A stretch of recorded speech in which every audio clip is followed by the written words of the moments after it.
የአሕዛብ ዘመን ብለን መገለጫዎቹ ሶስት ነገሮች ናቸው። የባፎሜት መንፈስ ማለት ይሄ ነው። የባፎሜት መንፈስ ማለት ወጣቱ ምን ያደርገዋል? እልከኛ ያደርገዋል። ነምበር 1 ጣዖት አምልኮ። ልጆች ሰይጣን ክፉ እንደሆነ ማሰብ የለባቸው። ሰይጣን ሲያዩ መደንገጥ የለባቸው። በቃ ደስ የሚል ነገር እንደሆነ ማሰብ አለባቸው። ታስታውሳለህ? መጨረሻ ላይ ሰማ ሲላቸው ራሳቸውን ሰውነታቸውን በቢላ ላይ እየቀደዱ ደማችንን ሰዋን ሊሉት ነበር። መገለጫው መታወቂያው አይደል ወርሺፒንግ ነው፣ የጣዖት አምልኮ ነውና ይሄ ጣዖት አምልኮ እንግዲህ ዛሬም ጭምር ቀጥሏል። እነሱን እገላቸዋለሁ ይላል እግዚአብሔር። እሷ በኃጢአት የወለደቻቸው ምንም ከጌታ ጋር ህብረት የሌላቸው አሉ። እነዚህ በቃ በህይወት ሊኖሩ አይገባም። ለምን? የእሷ ዘር ናቸው። ሰማይም የያዘውን ይለቃል፣ ምድርም የያዘውን ይለቃል። ጊዜው ስለደረሰ አንድ ጽንስ ከ9 ወር በኋላ በማህፀን ሊቀመጥ አይችልም። ነምበር 2 ጦርነት ነው፣ ዋር ነው። ነምበር 3 ዝሙትና የተለያዩ ርኩሰቶች ናቸው። ወላጅና ልጅን ለያይተው ቢቆጧችሁ እኛ ጋር ደውሉ ብለው ከወላጅ በላይ አዛኝ ሆኖ መንግስት ኦልሬዲ ልጆችን ተረክበዋል። መግደል አደጋ አይደለም። ትልቁን ሰው ክቡሩን ሰው በእግዚአብሔር ምሳሌ የተፈጠረውን ሰው አምላክ ከሰማይ ወርዶ የሞተለትን ሰው መግደል እንጆ ያደርጋል። ይኸው ወደ ሪያዎቹ መንፈሶቹ ወጥተው ሪያዎቹ ላይ ሲገቡ ሪያዎቹ ከአፋፍ እየተጣደፉ ወደ ገቡ ነው የሚለው፣ ወደ ገደል ወደቁ ነው የሚለው። ሮሜ 6:14 ላይ ከጸጋ በታች እንጂ ከሕግ በታች አይደላችሁምና ኃጢአት አይገዛችሁም ይላል።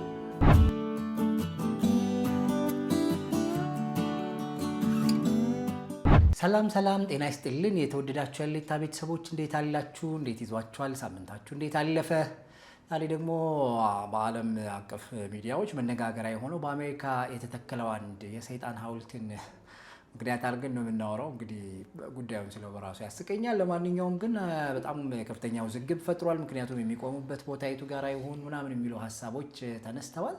እሱን አስመልክቶ ከዛ ባሻገር ደግሞ አፈንጋጭነት፣ የተገለበጠ መስቀል ምናምን የሚሉ ሀሳቦች አብረውት ከዚህ ከሐውልቱ ሀሳብ ጋር አብረው የሚሄዱ ጉዳዮች ሆነው ተነስተዋል። እነሱን ጉዳዮች በመጨረሻው ዘመን መነጽር እናያቸዋለን። እንደተለመደው ያለ ነው ከያሬዶ ጋር ነው። ያሬዶ እንዴት ይዞሃል? ይሄ እግዚአብሔር ይመስገን። እንዴት ነህ? እንግዲህ የአሜሪካ ኦክላሆማ ግዛት አንድ ነገር አስደንጋጭ ነገር አድርጋለች።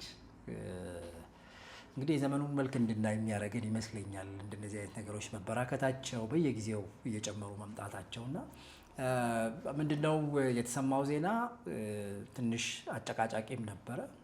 ያው የምስሉ ጉዳይ ወደ 18ኛው መቶ ክፍለ ዘመን ይወስደናል። 1856 አካባቢ ላይ የተሰራ ነው እና መነሻውን እንደውም አደረገ የሚባለው ሐውልቱ የዚህ የፍየል ሐውልት ነው። ባፎሜት ብለን የምንጠራው ሐውልት ነው። የፍየሉ ሐውልት መነሻ የተደረገው እንደውም ዳቬንቺ ኮድ ያው የሞናሊዛ ስዕል ሰዓሊም ጭምር ማለት ነው እና ያው እምነት ላይ ያለውን ጉዳይና ይታወቃል። የዚህ የጌታ እራት ላስት ሰፐርን የሰራ ማለት በስዕሉ ዓለም በጣም የታወቀ ትልቅ ስም ያለው ሰው ነው። ይሁን እንጂ እምነት ላይ ያሰራቸው ፋውሎች በጣም ብዙ እንደሆነ ያው ይታወቃል በታሪክ ውስጥ እና መነሻውን ያደረገው ከሱ እንደሆነ ይነገራል። የባፎሜት የምንለው ምንድነው ሐውልት በጣም ትልቅነቱ ይነሳል። 9 ጫማ አካባቢ ነው ይላል እንትኑ እና አሜሪካ ላይ መነጋገሪያ የሆነበት ምክንያት ያው ሐውልቱን መስራቱ ወይም ሐውልቱ ይመለክ እንደነበር ብዙ አዲስ ነገር አይደለም። ግን በአደባባይ እንደ ትልልቅ ሐውልቶች ይቀመጥ ተብሎ ይቀመጥ የተባለበት ቦታ ደግሞ በኦክላሆማ ግዛት ላይ ባለ 10ቱ ትእዛዛት የተቀመጠበት ቦታ ፊት ለፊት ይቀመጥልን፣ ምክንያቱም እኩል ነን አይነት እና ፕላስ ተጻራሪነቱም ከየትኛው ጋራ ነው የሚለውንም ሀሳብ አብሮ የሚገልጽ ይመስለኛልና እሱን ነገር አንስተዋል። እና ይህንን ነገር ስና አስደንጋጭነቱ ምንድነው? በቃ ይሄ በስውር ይደረግ ነበር እንላለን አይደል? ከዛም በኋላ ቀስ አድርገው ደግሞ በግልጽ ለማድረግ ራሳቸው ሲለማመዱት ነበር ማለት ወይ ራሳቸው ሲያደርጉት ነበር።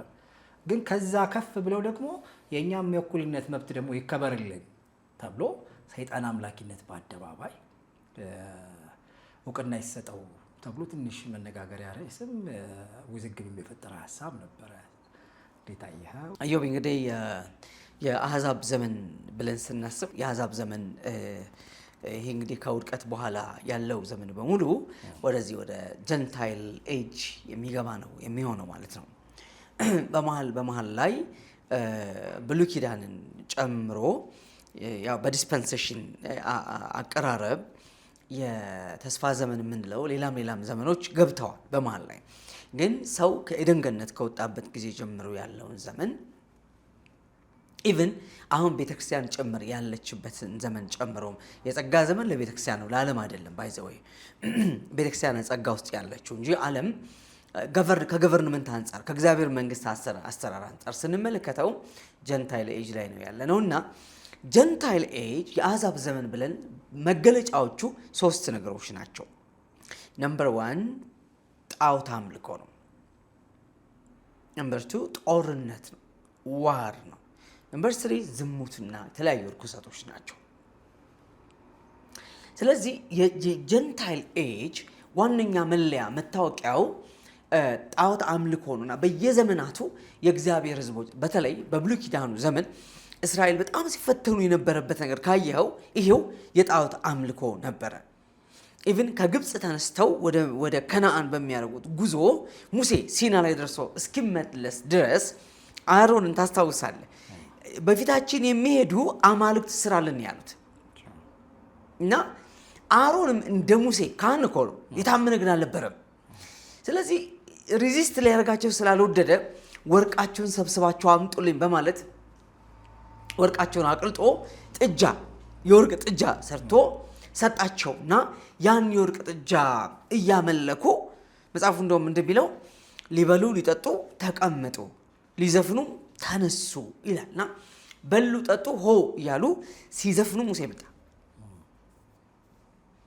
ሙሴ ያየውን ነገር በጣም ማመን ያቃተው፣ ምክንያቱም እስራኤል ከግብፅ የወጣበት ተአምራት ድንቅ ነው አይደል? እግዚአብሔር ሉዓላዊ አምላክ መሆኑን በግብፅ ላይ በኤርትራ ባህር ላይ በሁሉ ላይ በመንገድ ላይ በሚያጋጥሟቸው መንግስታት ሁሉ ላይ ክንዱን ያሳረፈ በተዘረጋች እጅ በጸናችም ክንድ ነው ከግብፅ ያወጣቸው እና ይህን ተአምራት ያየ ህዝብ ከግብፅ ያወጣን ሰው ሙሴ ምን እንደሆነ እናውቅምና በፊታችን የሚሄዱ አማልክት ስራለን ብለው ሲል ይህ ለማመን ራሱ ይከብዳል። እና የእግዚአብሔር ህዝብ የመጀመሪያ ፈተና ተግዳሮት ጣዖት አምልኮ ነው። እና ያ እንግዲህ በአሕዛቡ ዓለም ሌላ አምላክ የለም ያለው የተለያየ ጣዖት አምልኮ ነው ያለው። የጀንታይል ኤጅ ነምበር 1 ኤክስፕሬሽኑ መገለጫው መታወቂያው አይደል ወርሺፒንግ ነው፣ የጣዖት አምልኮ ነውና ይሄ ጣዖት አምልኮ እንግዲህ ዛሬም ጭምር ቀጥሏል እና ከዛ በጣም ሲግኒፊካንት የሚሆኑ ጊዜ ደግሞ የእስራኤል መንግስት ለሁለት የተከፈለበት ይሄው የጣዖት አምልኮ ኃጢአት ነው። አንደኛ ነገሥት ምዕራፍ 13 ላይ ታስታውሳለህ። ከሰለሞን በኋላ ሮብዓም በእስራኤል ላይ እንደነገሰ ህዝቡ አገዛዝህን ንገረን ሲሉት ለ3 ቀን ቀጠራቸው። የአባቱን አማካሪዎች ሽማግሌዎችን አማከረ፣ በኋላ ወጣቶችን አማከረ። ሽማግሌዎቹ ተገዛለት፣ ለዚህ ህዝብ ይገዛላል አሉት። በትህትና ተናገረው አሉት። እሺ ብሎ ወጥተው ጓደኞቹ ሲያማከራቸው ያው ታውቃለህ የወጣት ነገር አፈነዱት። ሰውየው ልቡን በትዕቢት ወጠሩት። ግን የእግዚአብሔር ፍርድ ነበረ። መንግስትን ካንተ አልቀደም፣ ስለ ዳዊት ያንተም መንግስት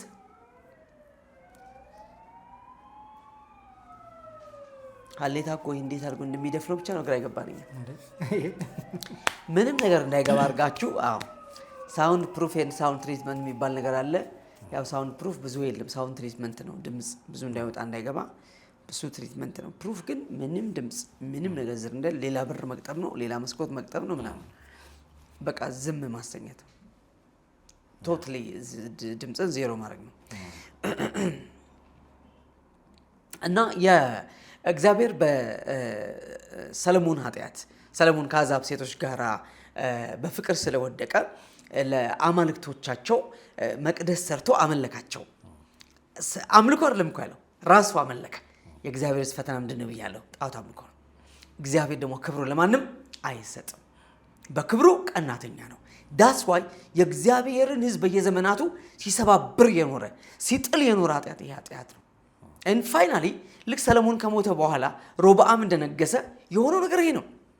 የእስራኤል መንግስት ለሁለት ይከፈል ዘንድና ይሁዳና ቤንያም ብቻ ለሰለሞን ቤት ለዳዊት ቤት ሲቀሩ 10 ነገድ ተገንጥለው ለብቻቸው ሰሜን ተብለው ሄደው ኢዮርብዓም በነዛ ላይ እንደነገሰ ነገስት 13 ላይ ስትመጣ በጋራ የሚያከብሩት በኢየሩሳሌም የሚከበር በዓል ስለደረሰ ይዝ በዓል ለማክበር ወደ ኢየሩሳሌም ከወጣ ልቡ ለሮብዓም ይሸነፋል ይገዛልና መንግስቱ ሊመለስ ይችላል ብሎ ኢዮርብዓም ስለፈራ ምን አደረገ? ጣዖት ሰራ። 2 ጣዖት አሰርተው አንዱን ቤቴል ላይ ያስቀመጠው አንዱን ዳን ላይ ያስቀመጠው። በቤቴል ባለው ጣዖት መሰዊያ ላይ ራሱ ቆሞ መስዋዕት ያቀርብ ነበር። አንድ እግዚአብሔር ሰው በእግዚአብሔር ቃል ወደ ቤቴል መጣ ይላል። መጥቶ ለኢዮርብዓም አልተናገረም። መሰዊያ ሆይ መሰዊያ ብሎ መሰዊያ ላይ ነው የጮኸው። አየ እግዚአብሔር ከመሰዊያ ጋር ጉዳይ አለው። ለእግዚአብሔርም ካቆምክ መሰዊያ ነው፣ ለጣዖትም ካቆምክ መሰዊያ ነው። that's a contact point። በዛ መሰዊያ አማካኝነት evil spirit በለው ለምሳሌ ጨሌ የሚባል አምልኮ ወይም ቦረንትቻ የሚባል አምልኮ ቁሳዊ ነገር አላቸው ከቁሳዊ ነገር ጋር ይገናኛል። ለምንድን ነው ያ ነገር ኮንታክት ፖይንት ይሆናል? የጨለማው ዓለም አሰራር በቁሳዊ ነገር ይገለጣል። አየ ኤክስፕረስ የሚያደርግበት መንገድ ይፈልጋል። ራሱ ዝም ብሎ ዓለም ሐውልት የሚቆመው እኮ ኢዮብ አይደለም የሚቆመው፣ ሪፕሬዘንት የሚያደርገው መንፈሳዊ ዓለም አለ። ስለዚህ ስሩ ዛት ማቴሪያል ሐውልትም ይሁን ስታቹም ይሁን የሆነ ቁስም ማስቀምጥ በዛ በኩል መንፈሱ ራሱን ይገልጣል ማለት ነው። ኤልያስ ታስታውሳለህ ከበዓል የጣዖት ነቢያት ጋር ሲታገል እነዛ የጣዖት ነቢያት መስዋዕት ሰው ካህናቱ መስዋዕት ሰው መስዋዕቱን ተቀበላሉት። በዓል ዝም አላቸው አይደል? በዓል ዝም አላቸው። መቼስ በዓል በሚባል ጣዖት እስራኤል እንደተፈተነ ማንም አልተፈተነም። በጣም ከባድ ጣዖት ነው ታውቃለህ። ኤልዛቤል ከምድሯ አምታ የእስራኤል ምድር በሙሉ በበዓል ጣዖት ነው የሞላችው። የበዓልን ጣዖት ስታቆም ምን አድርጋለች? የእግዚአብሔር መሰዊያ በሙሉ አፍርሳ ነበር። ስለዚህ የእግዚአብሔር መሰዊያ በሰይጣን መሰዊያ በበዓል ነው የተካችው። ስለዚህ ምድሪቱ ላይ ሰይጣን ምን አለው ማለት ነው? በጣም ብዙ መሰዊያዎች አሉት። አየህ እግዚአብሔር ምድሩ ላይ እንዳይሰራ ጠላት እንዲሰራ ይሄን አንደርስታንድ የጨለማውን አሰራር ሴትዮዋ ታውቃለች። ከባድ ሴት ናት ኤልዛቤል ማለት ነው። አሁን እኛ ጋር መንፈስ ናት። ትምህርት ሆና መጣለች። አሁን ትምህርት ሆና ምክንያቱም ራእይ መጽሐፍ ላይ ቲያትሮን ቤተክርስቲያን በነገራችን ላይ በጣም የሚገርመው ላስት ዊክ የሆነ ቦታ ላይ እንደዛ እየሰማሁ ነበርና አንድ ፕሮግራም ላይ ማለት ነብይ ነኝ ትላለች ሁሉ ይላል አይደል ራእይ መጽሐፍ ላይ እና የነብይ ሆና ከሰባቷ ቤተክርስቲያን ናት አንዷ ቲያትሮን ላይ ቁጭ ብላ ከዛም በኋላ የሴሰኝነት ቅድማል ከሶስቱ ፈተናዎች አንዱ ሆነው እና አገልጋዮቼን በዝሙት ትጥላለች ሁሉ ብሎ ያነሳታል። ከሷ ጋር የሚያመነዝሩ እነሱን ልጆቼ ባሪያዎቼን የሚላቸው ግን ከማን ጋር የሚያመነዝሩ? ከኤልዛቤል ጋር ባልጋ ላይ ጥላቸዋለሁ ይላል። የእሷን ደግሞ ልጆች አለ እሷ ደግሞ እነሱን እገላቸዋለሁ ይላል እግዚአብሔር። እሷ በኃጢአት የወለደቻቸው ምንም ከጌታ ጋር አብረት የላቸው አሉ። እነዚህ በቃ በህይወት ሊኖሩ አይገባም። ለምን? የእሷ ዘር ናቸው። ዘር ስለሆኑ መጥፋት አለበት። ዘር ነው። አየህ ይቀጥላል፣ መንፈሱ ይቀጥላል። ነገር ግን ከእሷ ጋር ያመነዘሩ ባሪያዎችን ምን የሚለው ባልጋ ላይ ጥላቸዋለሁ ይላል። ለንስሐ ነው። አየው ይህንን ስለምታውቅ ነው ኤልዛቤል በእስራኤል ምድር ላይ የእግዚአብሔርን መሰዊያ አፍርሳ ካህናቱን ገላ ነቢያቱን አሳዳ ምን አደረገች? ምድሩን በሙሉ በበዓል ጣዖት ሞላቸው ማለት ነው። ይሄ በጨለማው ዓለም ላይ በጣም ኢምፖርታንት ነገር ነው። ሰይጣንን በደንብ አድርጎ ያውቀዋል። if you put something represent የሚያደርገው ነገር ካስቀመጥክለት በዛ በኩል ራሱ ምን ያደርጋል? ኤክስፕሬስ ያደርጋል። ቀደም ሲል ኤልያስ አንስቼል ነበር። ታስታውሳለህ? መጨረሻ ላይ ሰማ ሲላቸው ራሳቸውን ሰውነታቸውን በቢላ ላይ እየቀደዱ ደማችንን ሰዋን ሊሉት ነበር። ደማችንን ሰዋንልህ። አሁን በሬ አቅርበው ነበር። በሬ ካስጠላ ካላማር ካልወደድክ ይሄው የኛ እንደብለው ደማቸው ምን ያህል ትረስ እንደሚያርጉት አየህ? ምን ያህል ትረስ እንደሚያርጉት ተመልከት። ይሄ ማለት ሳይን አላቸው ማለት ነው። ሳውንድ አላቸው ማለት ነው። ተአምራት ያያሉ ማለት ነው። ይሄንም ያደርገው በጣውቱ በኩል ነው የሚያደርገውና ኦክላሆማ ግዛት ላይ የቆመው ባፎሜት ጣዖት ሰይጣን ቅድም አንተ ብለዋል ከሚስጥራዊነት ወደ ጋዳዊነት ራሱን የገለጠበት ነው። ፓሪስ ላይ አይተነዋል፣ ብራዚል ላይ አይተነዋል። አሁን መንፈሳዊ ዓለም ላይ ሴክሬት የሚባል ነገር የለም። ዘመኑ አልቋል። የሴክሬት ዘመን አልቋል።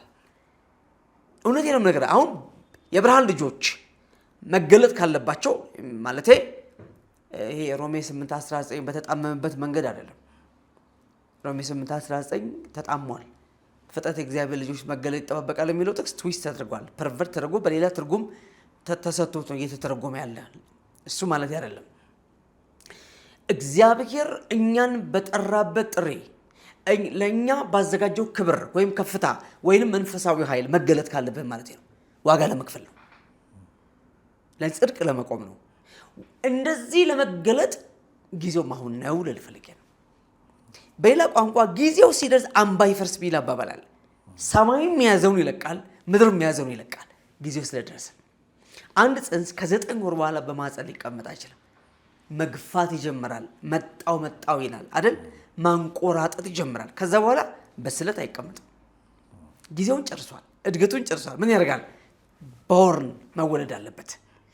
ልክ እንደዛ ሁሉ አሁን በጣም ብዙ ነገሮች ከሚስጥራዊነት ወደ ጋዳዊነት ወደ ግልጥነት መጥተዋል ማለት ነውና በየዓለማቱ እንደዚህ ያለ ነገሮች ኤክስፔክት ይደረጋሉ። ይሄ ደግሞ እውነት ለመናገር በጣም ከባድ መንፈስ ነው። ምድሪቷ ላይ በጣም የሚሰራ መንፈስ ነው። የአመፀኝነት መንፈስ ነው።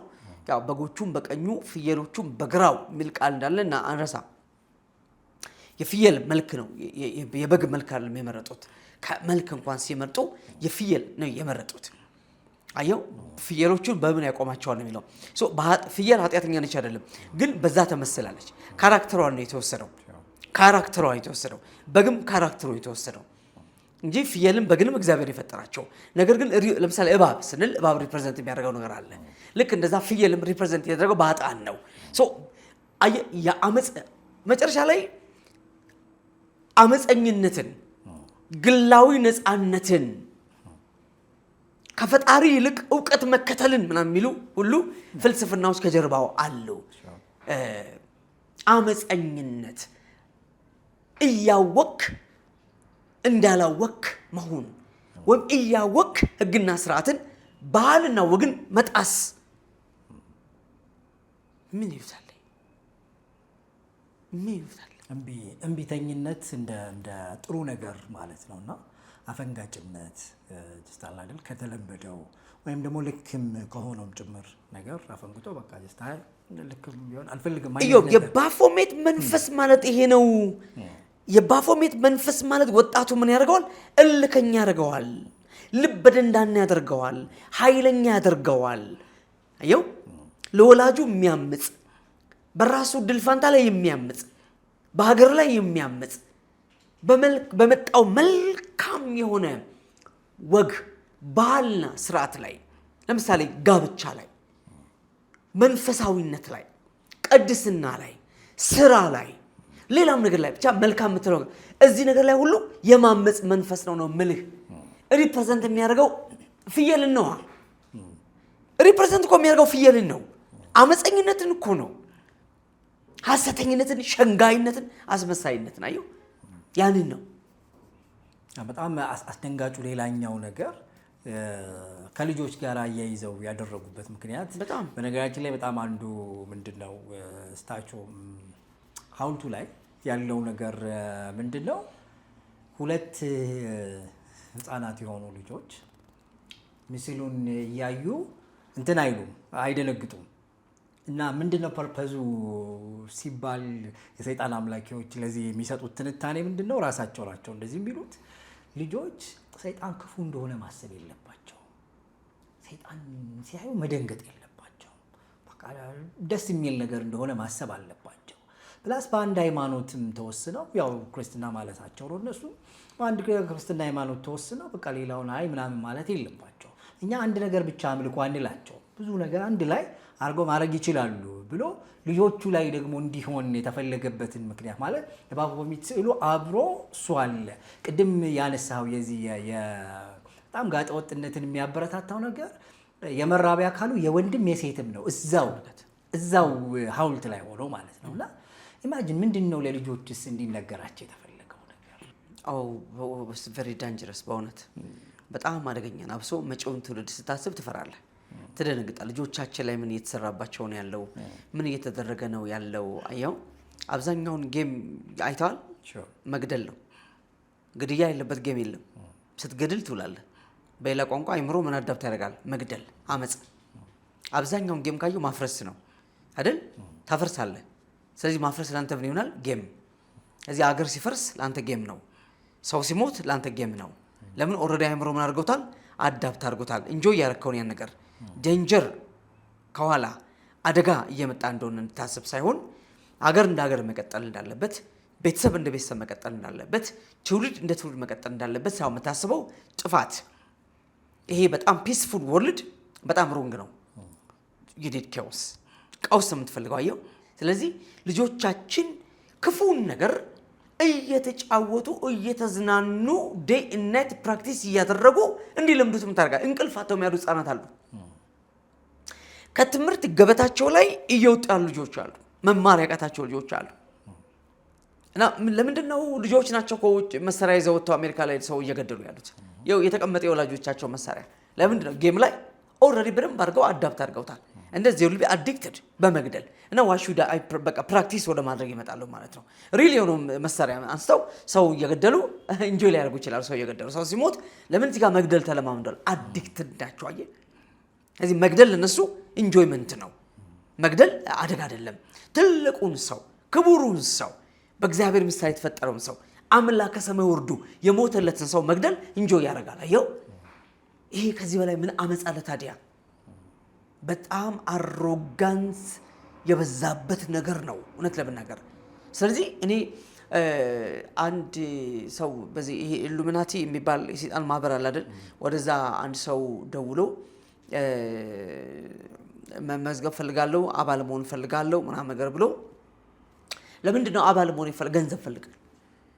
በቃ ምንም ነገር መሰራው ስራ ምን ሊከናወንልኝ አልቻለም። ስለዚህ ገንዘብ በጣም ብሎ ይላታል። እና ሴት ናት የምታወራው።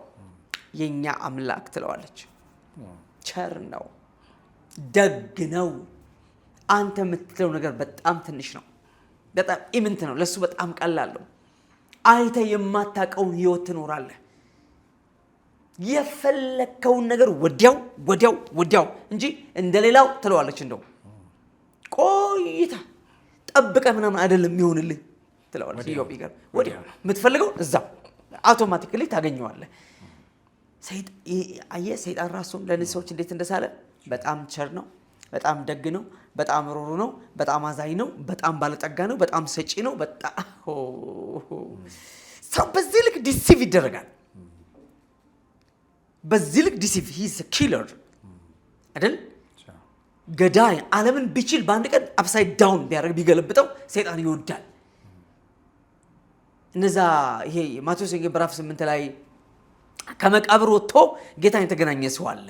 ይህንን ሰው ፈወሰው ጌታ አይደል? እና አጋንንቱ ታወጣንስ እንደሆነ ወደ እነዚህ እሪያዎች እንድንገባ ፈቀድልን አሉት ይላል። ግቡ አላቸው። ወደ እሪያዎቹ መንፈሶቹ ወጥተው እሪያዎቹ ላይ ሲገቡ እሪያዎቹ ከአፋፍ እየተጣደፉ ወደ ገቡ ነው የሚለው፣ ወደ ገደል ወደቁ ነው የሚለው። ዓለምን በሙሉ ልክ እንደ እሪያዎቹ እየነዳ ገደል ቢከተብ አንድ ቀን ኢዮብ ደስ ይለዋል ሰይጣን ማለት። ግን ለሚከተሉ ሰዎች ይሄ ነው መልኩ። አየህ፣ እዚህም የባፎሜት ነገር ላይ የምትመለከተው ህፃናቱ በጣም አስፈሪውን፣ በጣም ገዳዩን፣ በጣም አጥፊውን፣ ጨለማውን፣ ጨካኙን በጣም አዛኝና ሩ ፍሬንድሊ እንዲረዱት የማድረግና ልጆችን ወደዚህ መንፈስ የማጥመቅ የማምጣት ተልእኮ ነው ያለውና እንግዲህ እውነት ለመናገር ሰው ለልጆቹ ትምህርት ቤት ከመላክ ውጭ ብዙ ያሰብ አይመስለኝም። ምን ሰምተው ምን ተምረው ምን አይተው ነው የመጡት? እኛ ሀገር እንኳን እንደዚህ ያለ ብዙ ስጋት አለ ብዬ አላስብ። የለም አይደለም አለ። በተለይ በግል ትምህርት ቤቶች ላይ በጣም ብዙ ችግር እንዳለ ይሰማል። ነገር ግን በጣም አደገኛው ነገር በውጭ ዓለም አሁን ይህን ፕሮግራም የሚከታተሉ በውጭ ዓለም ቤተሰቦቻችን በጣም ብዙ ናቸው። በልጆቻቸው ምን ያህል ዋጋ እንደሚከፍሉ እነሱ ናቸው የሚያውቁት። ፈሪሃ እግዚአብሔር ያላቸው እግዚአብሔር የሚወዱ ቤተሰቦቻችን በልጆቻቸው ምን ያህል ዋጋ እየከፈሉ እንዳለ ለምን የተሰደሩት ለልጆቻቸው ነው። የነሱ የተሻለ ድል ፋንታ ፈልገው ነው። ግን ቅድም እንዳልከው ባፎሜት መስል የወንድና የሴት ጾታ አለው። ይሄ ትርጉሙ ምንድነው? you can be any ማለት ነው። you can be any sex ማለት ነው። የትኛውንም ጾታ መምረጥ ማየስ up to you ማለት ነው። ሁለቱም አንተ ጋር አለ ብሎ you can be this you can be that ማለት ነው። አየ መንፈሱ እንዴት ከባድ እንደሆነ ወዴት እንደሚወስድ ያ። ስለዚህ በዚህ መንገድ ወላጆች በጣም ልጆቻቸው ላይ እግዚአብሔርን በማወቅ እግዚአብሔርን በመፍራት እግዚአብሔርን በመፈለግ እግዚአብሔርን ቃልን በማስተዋል ትልቁ ሪስፖንሲቢሊቲ ያለው ቤት ውስጥ ነው፣ ወላጆች ላይ ነው። ለምን ልጆች ከወላጆቻቸው ላይ ትረስት የሚያደርጉት ምንም ማንም የለም። በእርግጥ ለያይተውታል። ወላጅና ልጅን ለያይተው ቢቆጣችሁ እኛ ጋር ደውሉ ብለው ከወላጅ በላይ አዛኝ ሆኖ መንግስት ኦልሬዲ ልጆችን ተረክበዋል። ወላጅ በጣም ጥቂት ወላጅ ነው ልጆቹ የሚቀጣው እንጂ መቅጣት ክልክል ነው፣ መገሰጽም ክልክል ነው። ተቆጥቶ ከደወለ ፖሊስ ይመጣል። ስለዚህ አንተ አሳዳጊ ሞግዚት ነህ እንጂ ወላጅ መንግስት ሆኗል። ኦልሬዲ ልጆቹ ወስዷቸዋል። ዳትስ ዋይ በትምህርት ቤቶች ላይ ያለውን ትምህርት ሲሰጥ የነበረውና በጣም አሳዛኝ ጊዜ ላይ ነው ያለነው። ስፔሻሊ መጪውን ትውልድ የመታደግ ኃላፊነት ቤተክርስቲያን አለባት፣ ወላጆች አለባቸው ብዬ አስባለሁ። ለምን በዓላማ እየተሰራ ያለው መጪው ትውልድ እግዚአብሔርን የማያውቅ ትውልድ ዮሴፍን የማያውቅ ፈርዖን ተነሳ እንደሚለው እግዚአብሔርን የማያውቅ ትውልድ፣ ፈሪሃ እግዚአብሔር የሌለው ትውልድ፣ የሰውን ክብር የማይረዳ ትውልድ፣ በግል ፍላጎቱ ብቻ የሰከረ፣ በግል ደስታ በጊዜያዊ ደስታ ብቻ የሰከረ ህይወት ማለት አሁን ነው፣ ካሁን ውጪ ህይወት የለም የሚል ትውልድ የመፍጠር ዘመቻ ላይ ነው ያሉት። እንዲህ አይነቱን ትውልድ ወደ ፈለጉበት አቅጣጫ ሊወስዱ ይችላል። ለምን ቢፈልጉትን ይሰጡታል። ለሱ ህይወት አሁን ናት፣ አሁን መዝናናት ነው፣ አሁን መደሰት ነው፣ አለቀ። እንደዚህ ከሆነ ሀሺም ጠጥቶ አመንዝሮም ሰክሮም ምንም ብሎ አሁን መደሰት ከሆነ የሱ የህይወት ትርጉም ያን እየሰጡ ወደሚፈልጉት ነገር ይወስዱታልና በጣም ብዙ ኃላፊነት አለብን። እውነት ለመናገር wherever in the world ያለች ቤተክርስቲያን በዚህ ጉዳይ ላይ በጣም ትልቅ ሪስፖንሲቢሊቲ አላት እንጂ we are in great danger። ፊት ለፊት መጥቷል ነገሩ አፍጠው። እንግዲህ በአደባባይ ላይ አስርቱ ትእዛዛት የቅድስና ትእዛዛት ናቸው። ምንም እንኳን ሰው እነዛን ጠብቆ ሊድን ባይችልም እግዚአብሔር ሰው እንደገና ከዛ በኋላ በጸጋ ያዳነውም ቢሆን እነዛ ስታንዳርድ ናቸው፣ አይለወጥም። አልተለወጠም እኮ አሁን ግደል የሚል ጸጋ የለም። ስረቅ አመንዝር የሚል ጸጋ አልመጣም። በሐሰት መስክር የሚል ጸጋ አልተገለጠም። እንዲህ አይደለም አይደል? እንደውም ጸጋ ከህግ ከፍ አድርጎሃል አይደል? ጸጋ ከህግ ሰውን ከፍ አድርጎታል። ህጉ እኮ ባለበት አለ፣ ግን አንተ በጸጋ ምን ብላል? ከፍ ብላል። ስለዚህ ህጉ አያገኘህም። ህግ የሚያገኘው ተላላፊዎችን ነው። አትግደል የሚለው ህግ ገዳይን ነው የሚይዘው። አትስረቅ የሚለው ሰራቂ ሌባን ነው የሚይዘው። አታመንዝር የሚለው ሴሰኛውን ነው የሚይዘው። አንተ በጸጋ የማያገኝ ህጉ ከፍ ብለህ ስለበረርክ ነው፣ ከፍ ብለህ ስለምትኖር ነው። ሚኒመም ስታንዳርድ ሆኖ ግን አለ። ከወረርክ አንተንም ይይዛል፣ ከወረርክ አንተንም ያገኛል። ሮሜ 6:14 ላይ ከጸጋ በታች እንጂ ከህግ በታች አይደላችሁምና ኃጢአት አይገዛችሁም ይላል። እዚህ ኃጢአት ያልገዛ ለምንድን ነው ሲባል ከህግ በታች ሳይሆን ከህግ በላይ በምን ከጸጋ በታች ስላለ። ከጸጋ በታች መሆን ጸጋ ያስተዳድራል ነው፣ ከህግ በላይ ነው ማለት ነው። በዚህ መንገድ ነው እንጂ ህጉ አለ ሚኒመም ሪኳየርመንት ሆኖ በጣም ኖርማል መረቅጣት መሬት አለች አይደል? መሰረት ሲሰራ ግን ከመሬት በታች ይወጣል። ከዛ ደግሞ ፎቅ ወደ ላይ ደግሞ ይገነባል። መሬት በለው ህጉ አለ። አየህ አለ። አንተ ግን ጸጋ ስትሆን ፎቅ ላይ ነው ያለው። ጸጋ አንተን ፎቅ ላይ አውጥቷል። እስቲ ግን የቆመው ምን ላይ ነው? መሰረቱ የቆመው መሬቱ ላይ ነው የቆመው። አየህ እሱን ጥሶት አይደለም። አየር ላይ ቆመ ፎቅ የለም፣ መሬት ላይ ነው የቆመው። እዚህ ከወረድክ ሚኒመም ስታንዳርድ ህግ ይሆናል። ጸጋ ግን ከዚህ በላይ እንድትፈጽም ከዚህ ከታዘዘው በላይ እንድትኖር ነው የሚያደርግ። በቃ ማቴዎስ ወንጌል ምዕራፍ 6 ምዕራፍ 7 ጌታችን በዓይኑ አይቶ የተመኘ በልቡ አመነዘረ ብሎ አታመንዝር የሚለውን አሻሻለው እኮ አሻሻለው እኮ ከፍ አድርገው። አሁን ማመንዘር ምንድነው አለ? አይቶ በዓይን አይቶ በልብ መመኘት ነው እንጂ መተኛት አይደለም እኮ አለ። አሁን ማመንዘር ማለት አይቶ መመኘት እንጂ መተኛትማ ተው ወድቃ የለም ጠፍታል። የመጨረሻው መሬት ተገኝተሃል።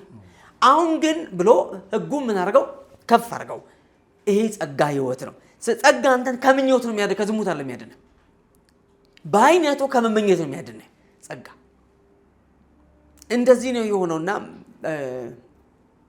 ይህን ያህል ፕሌንቲ የእግዚአብሔር ጸጋ ተገልጠው እያለ ሰዎች በዚህ ደረጃ ወድቀው ከስረው ማየት ቤተክርስቲያን ምንም እንዳልሰራች ያሳያል። አቅመ ቢስ እንደሆነች ያሳያል። በጣም በድካምና በዝለት እንደተያዝን ያሳያል። ተጽዕኗችን በጣም ኢምንት እንደሆነ ያሳያል። እውነቴን ነው የምነግርህ፣ ተጽዕኗችን በጣም ኢምንት ነው። ጀነሬሽን መበጀት አልተቻለም። ትውልድ ማሻገር አልተቻለም። ትውልድ መናጠቅ አልተቻለም። ይህ በጣም የሚያሳዝን ነገር ነው። ስለ እውነት ማውራ በጣም ነው የሚያሳዝነው። አንዳንዴ ሰዎች እግዚአብሔርን እንኳን ሳያውቁ በጣም ሞራል በሆነ ህግ እየተመሩ የተሻለ ላይፍ ስታይል ሲመሩ ካያቸው አንተ እግዚአብሔር የምታውቀው ሰው በጣም በተለየ የህይወት ደረጃ መገኘት ሲገባ ከነሱ ወርደ ከተገኘ እግዚአብሔርን አታውቀውም። ስለ እግዚአብሔር ግን የሆነ ነገር ገብተዋል። ይሄ ዳዝንት ሚን ጋድ አታውቀውም። ታውቃለህ ማለት አይደለም እሱ ማለትና ነገሩ ትንሽ እውነት ቢመስል ጥሩ ነው። ወደ እውነቱ መጠቀ ለምን ሰይጣን ነገሩን የምር ያደርገው ነው ያለው። አላከረረውም እንዴ ዙሩን አከረረው እኮ በጣም አሁን በጣም ነገሩ ከምናስበው በላይ በከባድ ፍጥነት ነው እየሄደ ያለው።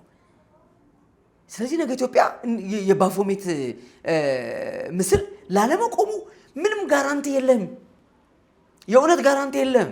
አታውቅም። ይሄን አንድ ሰው ግቢ ቆሞ ይሆናል እኮ የሆነ ሰንበዲ ግቢ እኮ ቆሞ ይሆናል ባፎሜት።